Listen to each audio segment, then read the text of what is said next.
I want to talk to Callaway. Let's go through these guys on here. I want Callaway guys to come on and talk about their balls. Golf balls. All right, everybody. Welcome back. No putts given. How's everybody living up there today? Tony, Covey, Chris Nickel. Those are names. GolfSpy T, GolfSpy C, all the things. Thanksgiving week. Here we are. Time to eat some turkey. Get ready, Tony, today.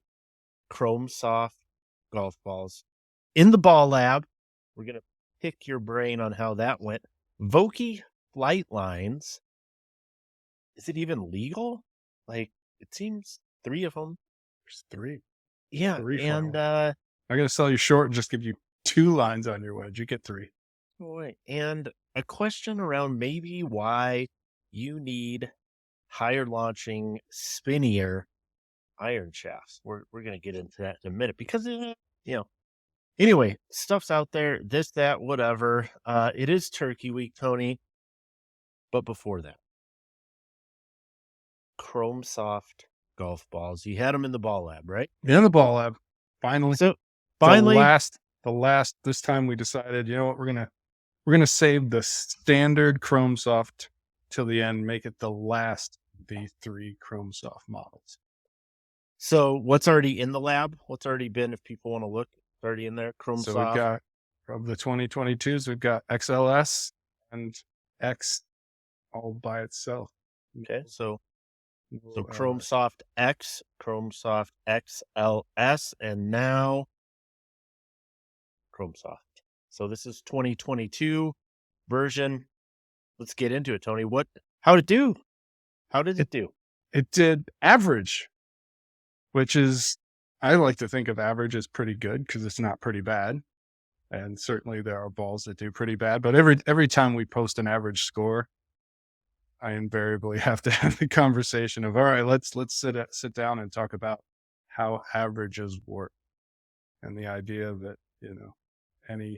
any sample, sort of almost by statistical definition, the majority of things, in our case, that we test should qualify as average. Average isn't bad, just average. What? So before we dive into Chrome Soft, kind of the particular specifics, yeah, why is that? Why are people maybe accustomed to seeing average as bad? We say, oh, the database average is 73, I think maybe 74, 73. Chrome Soft came in a couple points higher than that, 76. I think. So, okay, so just a nudge above average, and people go, average? Well, that's just okay. I mean, it is, but it isn't, right? Like average is okay. That's it. Average is okay. Most things are average. Most things are okay. And I think an average to me is a ball with no major red flags. It's not going to be the highest quality, most consistent thing that we run into in any given year, but it's nothing to panic about. So that's where I get into trying to classify what average means in everyday terms, is that if it fits you really well, if it is the best for you within the golf ball space, there's absolutely no reason why you shouldn't play it. No red flags. Yeah. No red flags. Good to go. Like you said, if people would step back for a second and go, hey, most things in this world that you're satisfied with are average, right? You probably watch an average TV with average resolution, and you probably, drive an average vehicle, golf podcast, listen to very average golf podcast, and you're happy with that. It's like this idea that people, that it has to be exceptional or top class or whatever, otherwise it's junk.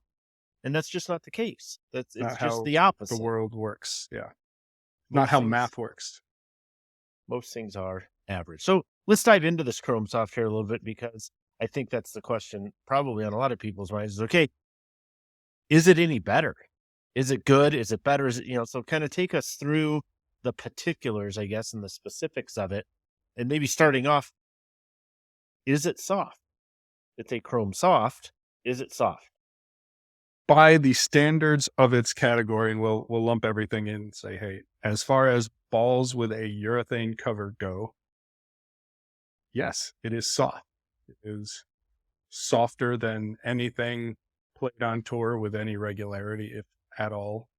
When you think about things like super soft and your Wilson duos and things that are super duper squishy, then no, it's not soft. But within its space, it is one of the softer balls, not the absolute softest, but it's among the sort of that tier, right? It's legitimately soft for the category, and yeah, it's certainly the softest of the Chrome Soft lineup. And as we know, right, golf companies like to compare things to their own products. The reference point is Sure. always the stuff that we made, and certainly within that range of Chrome Softs, it is the softest of the Chrome Softs, arguably the only soft Chrome Soft. But yeah, I, I don't take issue with the soft naming on this. Okay. So from the metrics that we measure, we look at compression, we look at weight, we look at size, we look at layer concentricity, those kind of things. Let me guess, it was average. Yes, but with an asterisk here. So, concentricity is, that's where we kind of cut it open and take a look. And in that case, this is the emphasis of the current Chrome Soft line when they talk about precision technology, when they write that on the box. The current focus of that is really that layer concentricity offsets, as Callaway calls them. Like, hey, can we make everything the same thickness and keep it all in the middle of the ball so that we don't have more of one layer on the left side of the ball than we do on the right, that sort of thing. And Right. certainly we saw some of that in the past. We don't have to dwell on it, but so it's been an area of focus. And so, that's something I look very closely at when I cut open Callaway balls. And there was nothing, absolutely nothing to even nitpick, nothing that looked a little fishy, nothing I really had to do a double take on at all. They were really good in that sense. But that type of thing is pass fail. So they passed Right. with flying colors.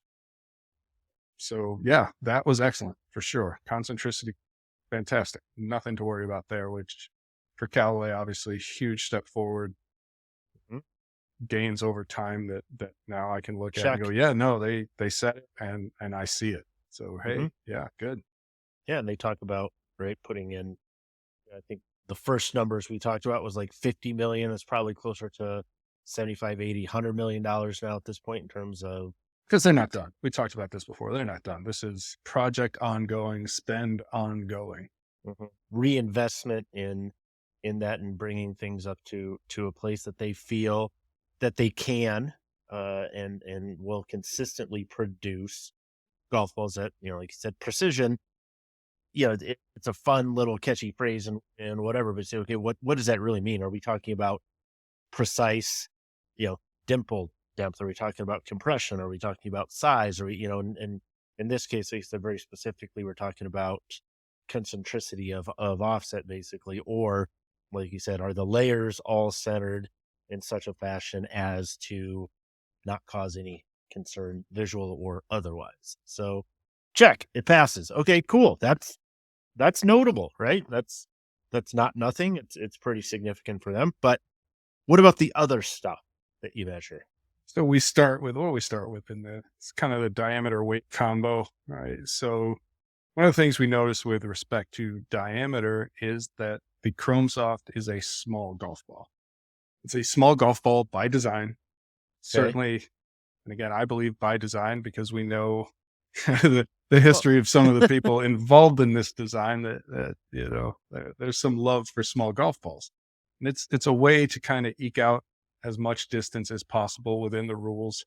Certainly you conform to the letter of the rule, maybe not always the spirit, but that's you can push back and say, hey, the that's why USGA they have has boundaries. the USGA has a test. Yeah. And if there are loopholes, opportunities in this test to kind of play a little fast and loose with the rules, it's because the USGA left them there. And so, hey, fair game, good on Callaway to an extent to try and exploit that to the fullest potential. Downside with that is when you kind of ride that line, occasionally you fall below it. And we did have one golf ball in the sample that was too small. So And we're talking we had to 1.68, right? Is our average. measurement. Yeah. And I'd like to say average diameter, but it's not really even that. It's a ring edge and you kind of have to roll it around on this track pattern. And it's just a case of, you do it enough times, yeah, I can do this all day, and it's going to fall out a few times, but not enough. And occasionally you Right. run into a way small ball and you're like, oh, fell out, Yep. fell out. Kept And falling. that's Yeah. what we had here. So no doubt about it. Definitely small, but just one. And again, I think that's Yeah. almost unavoidable when you're trying to push the limits. What's the benefit? I mean, just to be really clear, what's the benefit of erring on the side of small as opposed to dead in the middle, or even because Callaway has made a golf ball before, like they purposely made it a little bit oversized. It was a larger golf ball so that the center of gravity of the ball was slightly higher than. That's their max golf ball. It was the Magna at one Yeah. point. But yeah, but again, it's raising that center of gravity, make it easier to hit in the air. That's the selling point of that ball. Here, it's just one of those things from, I guess it really boils down to aerodynamics. That smaller ball, it's just get a little bit more distance through the air. So, and that's why there is that limit. So that you can't just kind of go lower. They want to keep you in that box to an extent. And so, yeah, they trying to eke out a little bit extra. And I think, and again, my feeling on low compression golf balls, especially when you get into higher swing speed players, is reasonably well known. And so if you're trying to get more out of a ball that for some golfers will be short, that's not a bad way to do it. Yeah. I mean, it does, like you said, the principles in play here that in general, right, the lower compression ball is going to give up some speed off the driver. And so you say, okay, well, if we're going to err that side, right, on the softer side, lower compression, what are other things that we can do throughout the design to try and get some of that distance back? It could be through spin characteristics. It could be through aerodynamic patterns on the dimples. It could be through the size of the ball. Right? And they do all of that, right? So you give, hey, it's going to be a higher launching golf ball. Yep. We're going to make it a lower spin golf ball, though we talked about low compression and low spin kind of go hand in hand. So it's higher launch, low spin. Yeah, we're gonna make it small to the extent possible and try and get a little bit more out of it there as well. So I get it. I don't think it's necessarily a bad thing. It's just, again, sometimes it wouldn't, if the USGA got the same sample we did, the ball would be fine because, as long as you don't have 3 fail across that sample, you're fine. So they're fine. We flag one as bad and we. And then in terms of the consistency component, right? So we have these metrics. Again, we said overall the ball ended up average, but then we look at the consistency of things like compression, right? Like throughout it, hey, you might get an average, right? Like, I mean, just super easy example. You could get, let's say something that's at a 10 and something that's at a 90. And obviously that average, right, might be 50.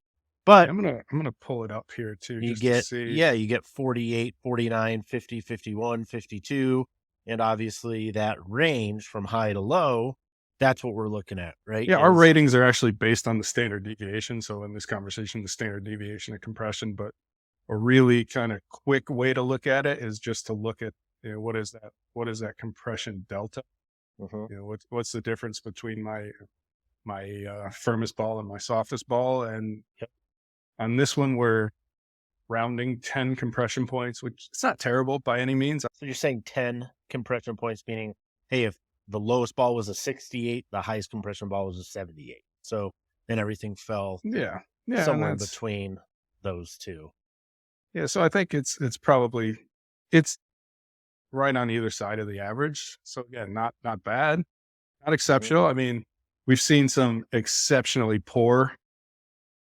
What's exceptional on either side? If that, let's say, whether it's 8, 9, 10, whatever is average, what's exceptionally good and what's kind of the worst we've seen? Have we seen? It's easier to be a lot, it's a lot to be easier to be really, really bad than it is to be really, really good. And so, we do have one, the best balls hover, again, rounding, which I think is reasonable, right around 5. So 5 compression points would be kind of what I would consider to be excellent. You get into that, 6, 7, 8 range, then you're good. And then, 9 to 11, probably eyeballing it here is that's plenty acceptable, I'd say. And then you start to get on the tail end.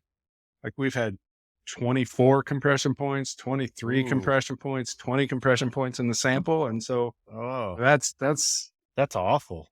from just, if we equate compression to feel. Let Yeah. alone, that's going to introduce a performance difference invariably. But Right. to kind of put it in context that a lot of people watching and listening can understand, it's basically, and I like to use Titleist because I think a lot of people have at least experienced the Titleist balls. It's a Sure. bit like kind of a more extreme version, really, of that's about the same. Like finding a Pro V1X in a box of AVXs. Like that's kind of the feel difference we're talking about. Mm-hmm. I mean, it's extreme when you get to that level. At Yeah. 10 points, you may notice, but again, like it's not like and you probably would notice if you're really kind of paying attention as you go, and all of them are, say, 95 compression, and then one of them is 85. 85. Yeah. Is they're, splattered within a couple points of each other, up and down. I'm sure that's not what Callaway wants. I don't think they go, yeah, no, No, they we're probably fine want it with to be tighter, but much. Yeah. I mean, especially if you look at this and go, yeah, we've got guys that are around here around 5 or 6. We want to be around 5 or 6 for sure. mm-hmm. It's not bad. It's average. It's good. It's fine. It's all fine. It's good. It's fine. Yeah. It's good. It's not our definition of good, but I guess good enough is what I would say. Average Well, is good like you enough. said, again, overall, if this was the ball that fit you perfectly, there's nothing here that suggests like, hey, don't buy it or geez, or so it's fine. It's all Good fine. enough. Good enough. Not where Callaway wants to be at this point. And I will say, so we've been talking about these other metrics, but the answer is it was average for weight consistency. It was average for diameter consistency, average for compression consistency. Now within that, average is a range. And so Right. you can fall at some point within that range. And so they were kind of in the middle of average for compression. And I look at it and you can see on the chart that we post, we show you kind of where everything falls on a ball by ball basis. This is one where, for me, this is now the weakness in the Callaway lineup, which is good. It's almost like a good problem to have, because now we're not talking about they're off center and there's chunks of whatever in the core and all this stuff. It's just like, yeah, the compression is not as consistent as the best balls on the market for that metric. Right. That can be improved on. I would imagine it will be something that gets improved on over time. When I look at weight and diameter, again, by definition, average, but both of those on the higher end of the average range. Mm-hmm. So we're sneaking up on good. And it's one of those things, the way our database works, it's a living thing. So as you dump things into the database, they do impact the ratings of the stuff that's already there, because it's an ongoing comparison, which is why we started to use the phrase at the time of testing, Right. because things change. So if something happens, like say next year, right, and for whatever reason, industry-wide quality drops, if we start testing a lot of golf balls that are below average, it's going to make the stuff that is average look a little better. So being in that high average range puts you on the cusp of where, you're trending up there. You could, with the where you are today is better than where people go tomorrow. That's going to elevate you. So we'll keep an eye on that. Yeah, it's close. We saw signs of that with the Chrome Soft X. It was a similar thing with some high average ratings, and then with the Chrome Soft X LS, where they actually did creep up into that good range for a couple of metrics. So overall, I'm encouraged. It's an average result overall, but it's an encouraging average, especially if you're a fan of Callaway golf. Yeah. So if we let me ask you the question this way: if the Chrome Soft franchise, the retail versions of these golf balls, and we'll talk those three, that was a stock, right? And we look at some of these things as going up in value, down in value, etc. Is this a stock that you would buy today? Well, it's certainly not at its low point.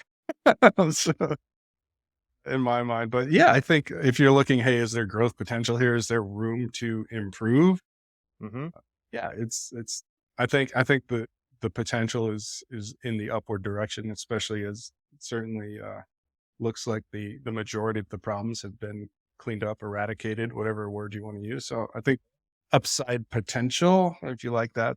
But do you have confidence based on what you've seen throughout 2022 that not only is there that potential, but the Callaway is making strides on that end to realize some of that potential? And are we seeing enough evidence from just purely a measurement standpoint to suggest that things are actually improving. So what I know, our data suggests an upward trend.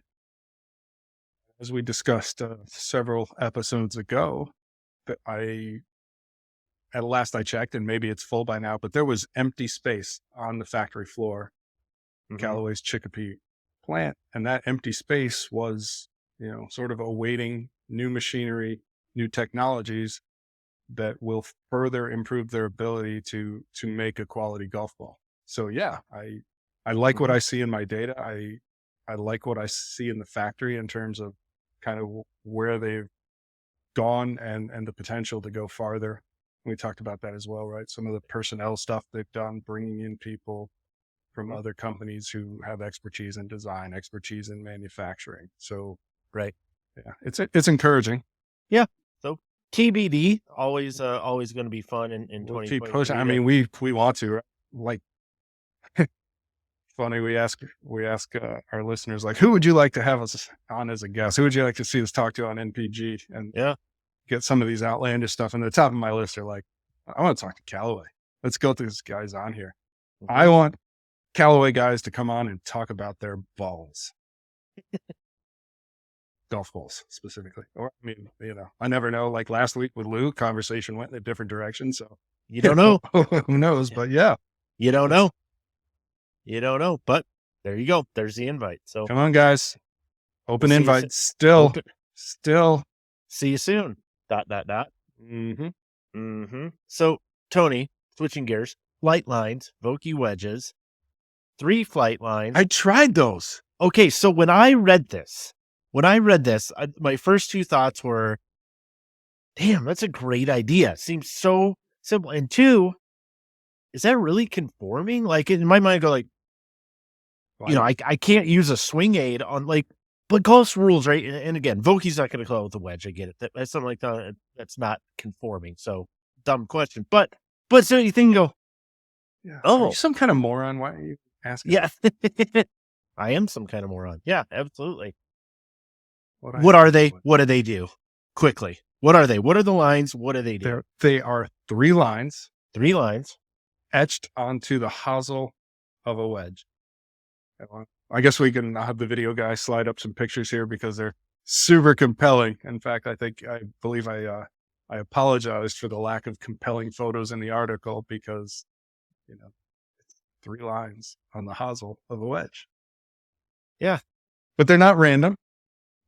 They are specifically oriented. They are the brainchild. I know somebody's going to say, well, DST, which is an awesome training aid, put a line on that training club. Cool. I get it. They did. There have been variations of alignment markers before. Hey, don't care.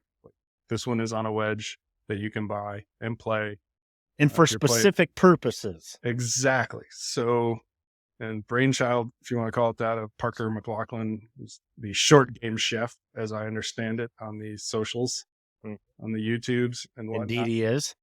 But he, based on some observations he had working with better players, they all kind of set up to their wedge shots, their short game shots. So pitch, bump and run, flop, kind of all did the same things for those shots. And amateur golfers maybe had a kind of a different, unique, alternative approach, I guess. And so there's essentially reminder lines etched on the hosel that you can kind of take a quick peek at and say, all right, what is the shot I want to hit? And how do I need to set up to it? How do I need to orient myself? The club face, the shaft, those questions, so that I put myself in the best position to execute. Because you still have to swing the club. You can still screw it up, but sort of that fundamentals, man. Like just getting right down to the fundamentals. So is it as simple? Like I watched the video and I read the article on it. I don't, have one in front of me to try yet. I can send you some. They don't fit me. They don't fit. No, I don't. Right. Thanks, guys. I don't. But is it as simple as, hey, set up and make sure that this line is just pointing straight up? Like they said, have it point up at your nose. And I was like, well, what if I'm set up this way? What if Yeah. So there is some manipulation, and that's kind of like, hey, if this is super hard, then maybe I wasn't doing it correctly to begin with. And so, flop shot, I played flop shots before I knew anything else about golf. Never occurred to me like, hey, you could just run that along the ground. I'm like, no, it's going to go up there and then down. So, that one for me was actually the easiest because it's a shot like I play a lot more than I should. What I found in that particular one, working with it on the range, is like, hey, this really kind of forces you to be almost in exactly the same spot. Not like I'm a little less open, a little more open, and it becomes like, hey, this is kind of my stock flop. And if I need to hit it higher, well, I know that if I'm here, I just need to open it up a little more. If I need to flight it down or tweak the distance, I just need to maybe not quite point it at my nose as much in one direction or the other. And so it's a really good baseline configuration, even if you're comfortable with that shot, whatever that shot may be. And then, moving on to the pitch, which is like, I found like, this is as odd as it sounds, not a shot that I play a lot. Right. I then, think like, with McGregor and how firm the turf can be there. And I'm either going low or high and seldom in the middle. And so it's like, oh, this is really foreign to me. And I'm like, wow, I need to do this more often because this comes off super easy. It's crisp. Maybe it's that S grind. I don't know, but something here is really working for me. And again, it's really simple. It's like, all right, let me just kind of remind myself where I need to be. And then going to the bump and run, which was for me the trickiest, probably because I've kind of developed my own technique over the years. And that's one thing that was working against me. And the other was I kind of lost track of what I was doing. Like, lost that I was, you lacked focus. Right? I'm like, well, I kind of forgot that it was supposed to be pointing at my nose. And so now I'm trying to manipulate this thing so it gives the appearance that it's kind of running up the shaft instead of at me. So I've got it like closed down and back in my stance. And I'm like, this isn't working. And I'm like, because I'm stupid. Because that's a line. And literally all you have to do is make sure that the line, you got to be smarter than the line. You have to. I wasn't. You have to be smarter than a straight line, which, depending on the day, I guess we probably all struggle with that. But okay, so it has 3 lines, 3 shots, basically your standard pitch kind of in the middle, lower shot, bump and run, and then a higher, flop shot. Open face, floppy. Yeah. So, okay, seems easy enough. No brainer in the sense of like, hey, that's pretty cool. There's going to be some people know that, I don't need lines. Don't need remind. I don't need things to remind me. We've seen it, right? Like, I don't need that. Cool. If you don't need it, you don't need it. I'm not paying $25 for lines on a wedge. I didn't feel like I needed it anyway, but I'll probably have been put it on my next set of wedges. Would you put it on like, okay, so 60 for me, I'm thinking, all right, yeah, absolutely. I'd put it on a 60. I would probably put it on my 56, whichever one I go there. Would you put it on other wedges or? I might go down to my 50 because that's one, right? You can pitch that club. You definitely can play a bump and run. In fact, that's the club that I use most often for those shots around the green. I don't know that I've ever attempted, unless we're doing like a weird one club challenge type thing. I don't know if that's shot with your 50. Yeah, I don't know that I would try and flop that. So, can they put just 2 lines on them then? No. I mean, if you can mill 3, you can mill 2, but it's like, what if I just want that? I want 3 lines on my 60. I want 3 on my 56. I want 2 on my 50. I don't. And then I want answer. 1 line. I want 1 line. The on 3, all my 2, 1 irons. flight lines. I want 1 line on all of my irons for my neutral setup. Can they do that? I don't know. I could ask. Sure. Again, like I got him. I didn't. This is true too. I kind of hinted to this in the article, but this is absolutely true. So we were a few weeks before these wedges showed up. We were out at Titleist. Right. We did some stuff. I went through the Vokey wedge fitting at the time, the final version, and it recommended an S grind. This was the online one. We were inside. Right. So we did indoor wedge fitting. So a couple, 2-3 weeks, whatever it was, these wedges show up, and I see that one of them's an S grind. And I was like, oh, they sent the S grind. That was nice of them. And then I'm like, it's the wrong shaft. It's the wrong grip. This isn't, it's not my preferred finish. I was like, whatever. The best. All right.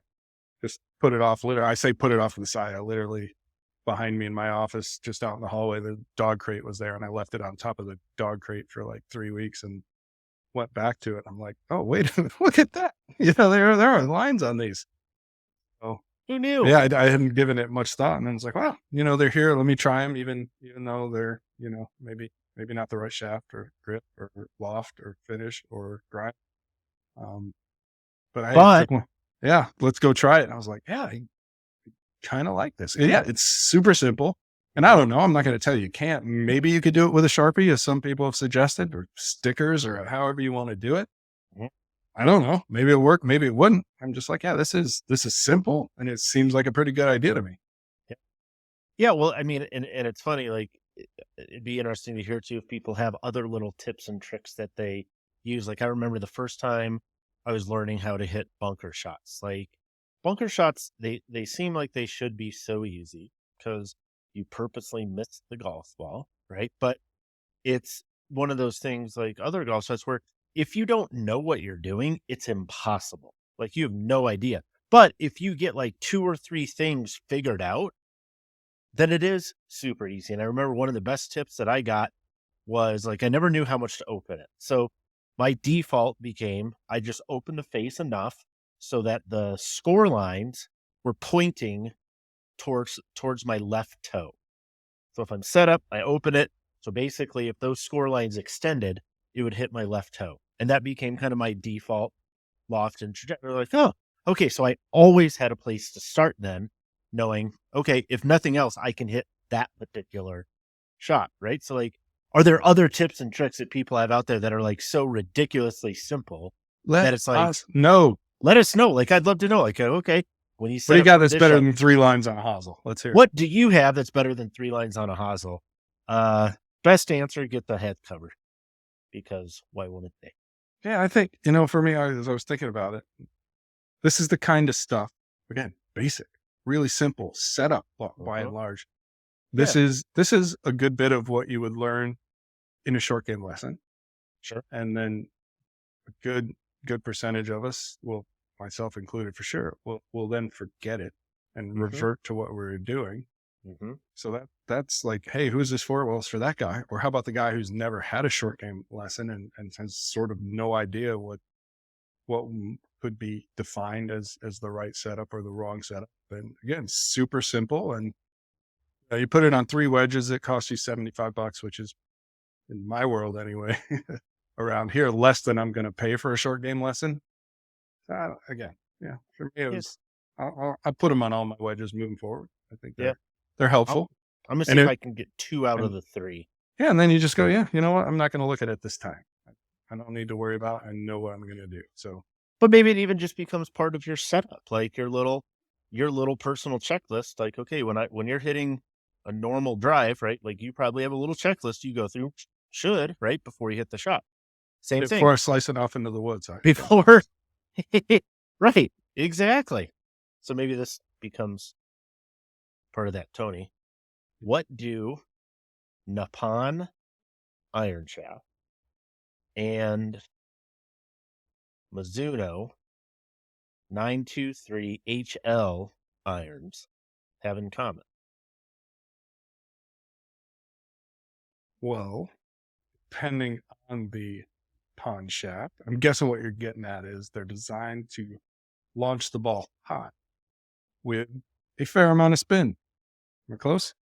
You're very close. And they're both Japanese companies in heritage, but that's of no consequence. But yeah, they both just got me thinking about this. And it's just a quick random topic a little bit in the sense of as we move forward with bidding, like, yeah, for a long time, we didn't understand higher launch, lower spin, maximize carry with drivers, right? I mean, you can kind of trace bidding alongside, launch monitor. Basically, as we got more information, figured out how to hit shots further, then you saw things adjust to that, right? And we've seen that in the equipment space where designs have changed, CG locations have changed, so on and so forth. My question is, are we getting to a point now with irons where we're ready to maybe let the pendulum swing back a little bit from distance? Oh, you hit 12 yards further, 2 yards further, 9 yards, de-lofting irons, loft jacking, whatever you want to call it, to, hey, maybe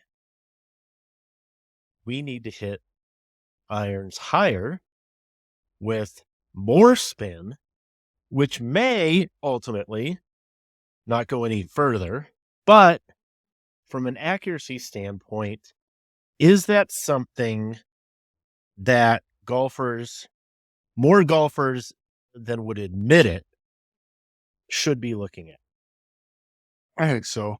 Only, you know, from my experience and under my experience, that would include things like a decade or so of going on of testing clubs, average golfers, and then playing at a country club. And one of the interesting things, I suppose, if you want to use the word, is the country club, you have a diverse group of golfers, and a healthy segment of those tend to be older guys with not a lot of club head speed. And so, when you play with those guys and you watch them hit iron shots in particular, but you certainly see it with every club in the bag.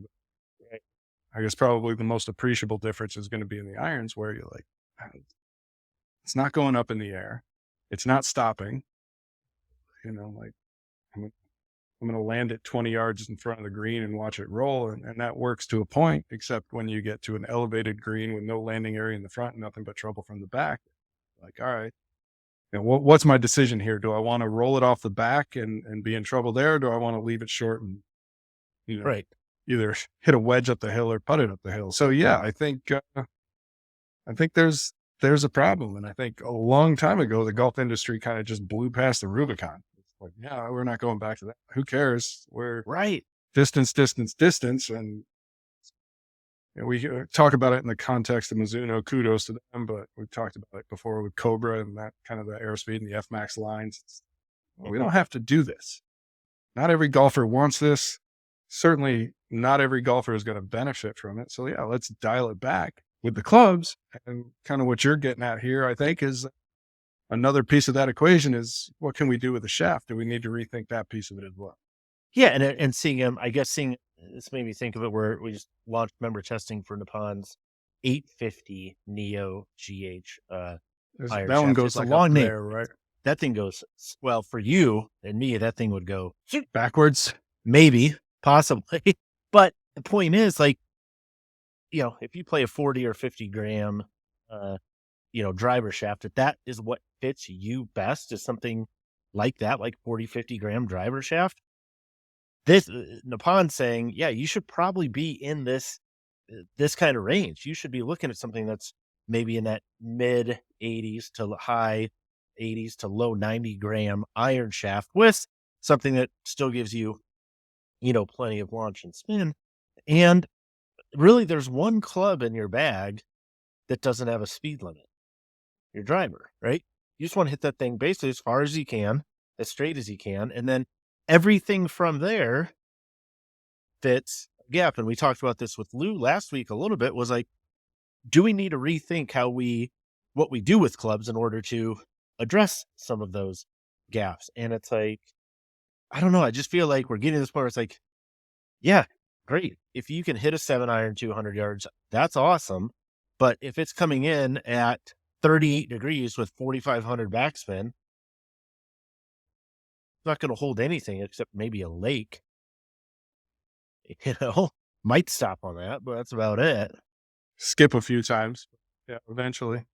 Yeah, skip a few times. So I don't know. I mean, it's a thought. It's worth considering. Again, would love to hear people's thoughts. But like, I guess that's also the thing is like, will people even respond to that or resonate with that? Because it's not a distant story. It doesn't fill the ego of, ooh, I can hit it this far or that. Or what, like, hey, what iron did you hit there? Ooh, I hit a very precise 8-iron.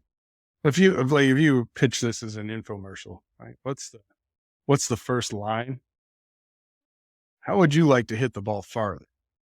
That sells. Not how would you like to hit it higher? How would you like to hit a spinnier iron shot? That's not.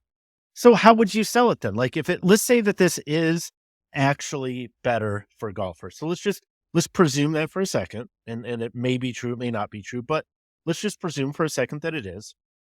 And a company, could be a Titleist, could be a Mizuno, could be TaylorMade, whomever says, okay, we got an iron coming out and we know it's going to be better for golfers because it'll be more accurate. They'll be able to hit shots closer to their intended target more often. But the reality is that means they're going to hit it slightly shorter with each club now. And it's going to go, and part of that's going to be because it might have a little higher trajectory and it might spin a little bit more. How are we going to sell this to a population of golfers that's been told distance, distance, distance? So how are you going to start that infomercial? I'll put it back on you. I mean, I think you have to start with really pushing the fitting, right? Some sort of message around, do you need to be fit for your clubs, or you need to get fit for your clubs, and here's how, whatever it is, because I think what appeals to a golfer really depends on the environment in which they're getting fit. So I think your off the rack buyer, by and large, wants to see distance. That's the number he's looking at. We know that. Not going to look at, and even if he's looking at launch and spin with his 7-iron, for example, that's your typical demo club. He's probably not asking himself, well, where could I be? Or even where should I be? Where do I need to be?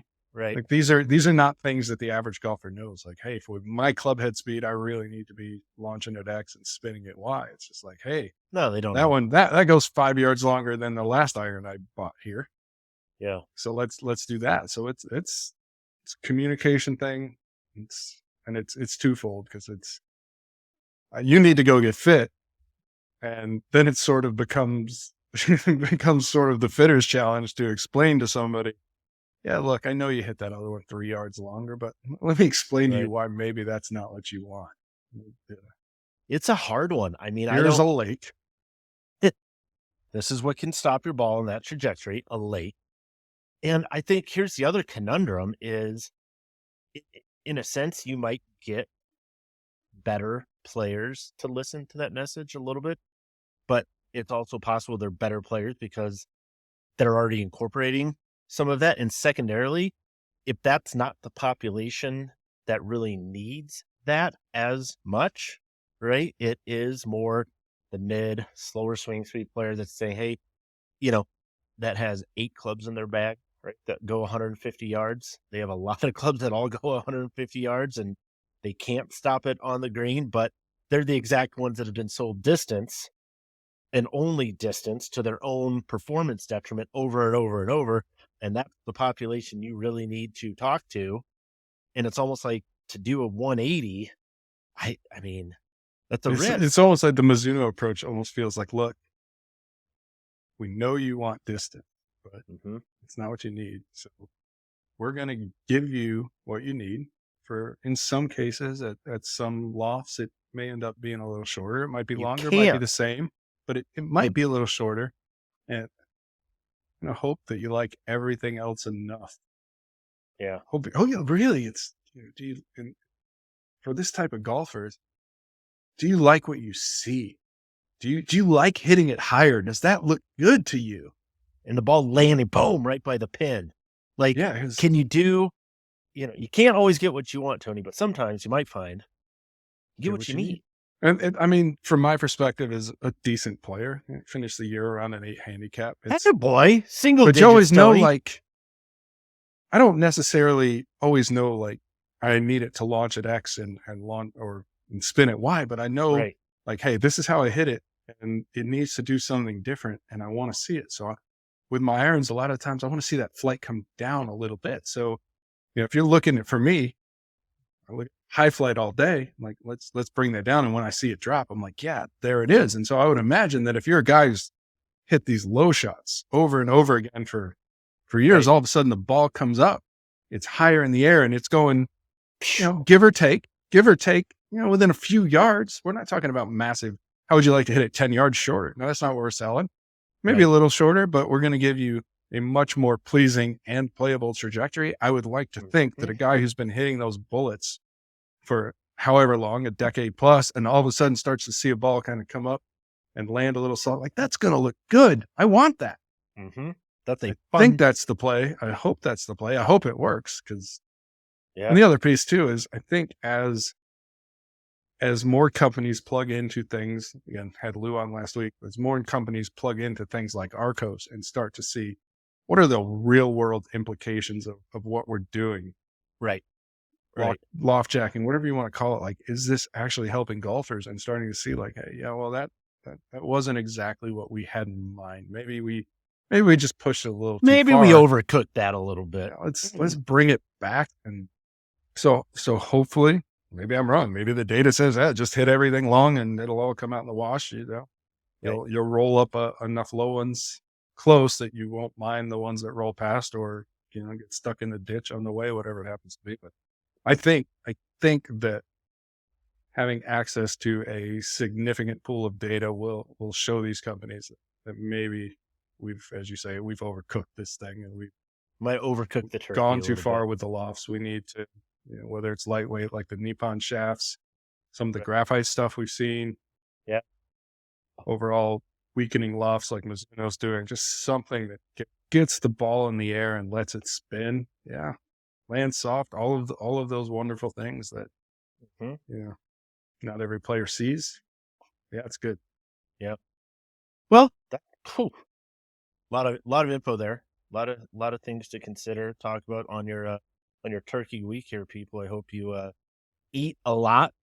I hope you enjoy time with friends and family. And until next time, Golf Spy T, Tony Covey, Golf Spy C, Chris Nickel. Callaway, come talk to us about your balls and maybe some light beer and fajitas.